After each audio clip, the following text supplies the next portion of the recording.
Hey guys, welcome back to the channel. Rudy here with RCJ Tax and Credit Repair Services. A lot of what we do here is personal taxes, business taxes, and we also do a lot of business consulting. And last year we got a lot of clients that came to us wanting to open up LLCs, business accounts, and also establishing their EIN number.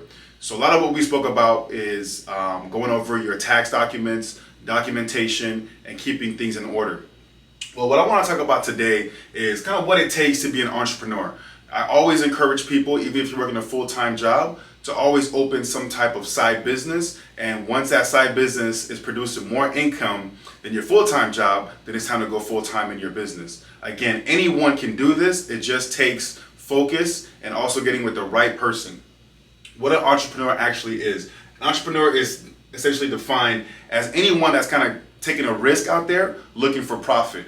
Understand, guys, when you go out there and you're servicing clients, you cannot always be discounting your services. You are in business for profit. You have what's called an overhead.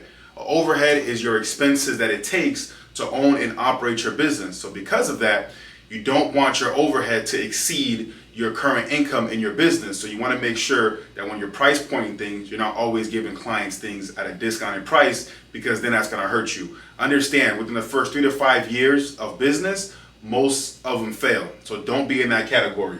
But kind of what it takes, one thing I always find very, very important is a mindset shift. Understanding that you are no longer a W-2 employee where you clock in, you get a certain amount of money based on your hours work, and you clock out. As an entrepreneur, you're always clocked in because no matter what, you're always chasing that next client. Find a mentor. Mentorship is very important. Understand that if you're in a room and somebody's telling you that they know it all, you need to walk out that room.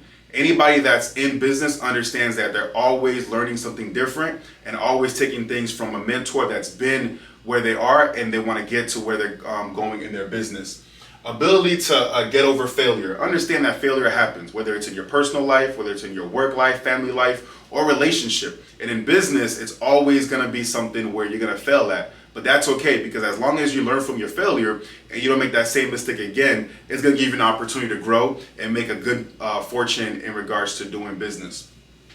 And also understand, guys, become a lifelong learner. Again, don't take shortcuts in your business. Don't think because something's worked for you today that it's going to work for you tomorrow. Understand that business is always shifting, especially with the advances of technology. So understand that you always want to become a lifetime learner. For myself, I'm always listening to audiobooks, I'm always reading, and I'm always going to different events to kind of educate myself, not only in the business consulting world, but also in the tax world as well. So consistently always be learning, guys.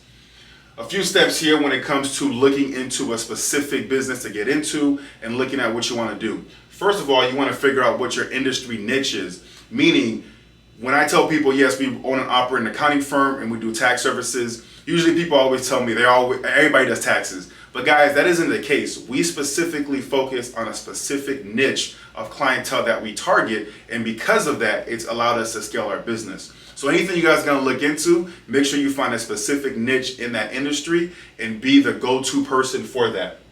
Also, do your research. Do your market research, guys. Don't assume because somebody, for example, is selling t-shirts or is having great success in a tax business or whatever it may be, that you can do that as well. Yes, you can, but also do your research, because again, what works for one person may not work for the other. Another thing you always want to do, guys, as we emphasized before, is educate yourself. Consistently educate yourself in the marketplace. Things are always shifting, especially with tax laws, especially with sales taxes, depending on what industry you're in, rent costs, overhead costs. Always do your research, guys, and educate yourself. And understand, guys, build your business slowly. Don't fall into the trap of, because I'm an entrepreneur, I want to go from 0 to 100 within a week or two. Understand that a long-term business is going to gradually take steps. Again, if you happen to be in the tech industry and you kind of hit that boom, that's great for you. But if not, gradually grow your business and sustain it long-term, so that way it can work out for you. Again, Rudy Pean with RCJ Tax and Credit Repair Services. Be sure to like, comment, and subscribe. And if you guys have any questions, be sure to give us a call or email us at the information below. Be sure to follow us on all social media platforms, not only on YouTube, but also on Facebook and Instagram. See you there.